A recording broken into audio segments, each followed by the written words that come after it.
विमल जी, तीन मुद्दे इस समय काफी प्रमुखता से आए हुए हैं। एक तो अर्णव की पत्रकारिता, अर्णव अपने आप में एक अर्णव कांड हो गए हैं, पत्रकारिता के अध्याय हो गए हैं। दूसरा जो है इस समय मौजू है वो किसान आंदोलन है। तीसरा जहाँ पे आप काम करते थे Uni, United news of India, उसकी दशा दुर्दशा, क्योंकि भड़ासवा मीडिया में बहुत सारे मेल लोग करते हैं, करते रहे हैं यूएनआई के संकट के बारे में कि सैलरी जो नहीं मिलती है बहुत महीनों से जो है। तो मैं तीन मुद्दों पे आपकी राय चाहूँगा। अर्णव की पत्रकारिता, अर्णव पत्रकारिता का अर्णव इरा, दूसरा जो है किसान आंदोलन, तीसरा जो है यूएनआई की दशा दुर्दशा। यशवंत जी, मैंने पिछले दिनों एक लेख ही लिखा था, रघुवीर सहाय की पत्रकारिता के युग से अर्णव युग की पत्रकारिता तक। निश्चित रूप से हम सभी पिछले कम से कम 7-8 साल से अर्णव युग की पत्रकारिता के दौर में पहुँच गए हैं। जब अर्णव गोस्वामी शुरू आए थे तो उनके तेवर को देखकर बहुत लोग खुश भी थे। जो आज के विरोधी हैं वो भी उस जमाने में खुश थे, वाह अर्णव बहुत अच्छे सवाल पूछते हैं।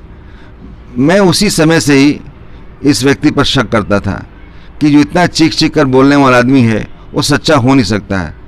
सत्य बताने के लिए चीखना जरूरी नहीं होता है। धीरे धीरे अर्णव गोस्वामी की कलई खुलती गई, और जब वो बीच में वो जो यूपी 2 की सरकार थी उस समय ज़्यादा वो चीख कर सवाल बोल रहे थे, तो उसमें जो गैर यूपी के लोग थे बड़े खुश थे। संसद हम लोग जाते थे तो लोग नेता भी कहते अर्णव ने आज अच्छी क्लास ली, अर्णव ने ये किया वो किया। लेकिन अर्णव का एक सेट एजेंडा था और उस एजेंडे के तहत तो अपनी बात कहते रहते। अगर आपको याद हो, वेद प्रताप वैदिक और अर्णव के बीच में बड़ी गर्मा बहस हुई थी। अर्णव गोस्वामी ने एक वेद प्रताप वैदिक से भी सवाल किया था जब वो पाकिस्तान गए थे और वो हाफिज सईद से उन्होंने मुलाकात की थी, तो उन्होंने बहुत ही उनको घेरने की कोशिश की थी। तो वेद प्रसाद वैदिक ने उनकी बड़ी खोज खबर ली और अंग्रेजी में भी हिंदी में भी ऐसी डांट पिलाई कि अर्णव माने पानी हो गए। तो इसलिए अर्णव को कोई डांटने वाला आदमी नहीं है। वो समझते हैं कि वो पत्रकार नहीं, वो थानेदार की तरह बात करते हैं। पत्रकार को इस शैली में बात नहीं करनी चाहिए। और अब तो उनका सारा भेद खुल गया है, सारी बातें सामने आ गई हैं और ये वो प्लांटेड आदमी की तरह वो काम करते रहें, अपने टीआरपी के लिए काम करते रहें। इसलिए अर्णव की पत्रकारिता में मेरा तो कभी यकीन नहीं रहा।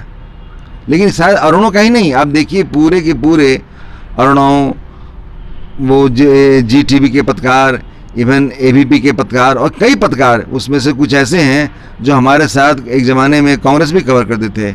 लेकिन उन लोगों की शैली, वो ऐसे पत्रकार हैं जो आकर जो गेस्ट को बुलाते हैं और गेस्ट का खुद ही माहौल उड़ाते हैं, हंसते हैं। मैं उन पत्रकारों का नाम नहीं लेना चाहूँगा, लेकिन आप खुद देखते होंगे चैनलों पर, वे पत्रकार अपने गेस्ट का भी मजाक उड़ाते हैं। इतनी शालीनता जब नहीं है तो एक कैसी पत्रकारिता हो रही है? कितनी शालीनता नहीं है, न भाषा में, न तेवर में, न सवाल को पूछने में। मैं कल ही टीवी देख रहा था, एक पत्रकार राकेश टिकैत से पूछ रहा था बार बार कि आप यहाँ से हटते क्यों नहीं है, आप ऐसे कब हटेंगे, है ना, आपके यहाँ से हटना चाहिए आदि। अब सवाल है कि वो पत्रकार है या थानेदार है या वो पुलिसकर्मी है, वो यहाँ का डीएम है क्या, कौन है जो इस तरह का सवाल करता है? आप अधिक से अधिक ये पूछ सकते हैं कि सरकार ने जब यहाँ पर 144 धारा लगा दी है तो आप यहाँ गैर कानूनी ढंग से क्यों बैठे हुए हैं? क्या आप यहाँ से हटेंगे या कोई पुलिस कार्रवाई होगी, क्या होगी आदि? वो भी बड़े विनम्र ढंग से सवाल पूछ सकते हैं।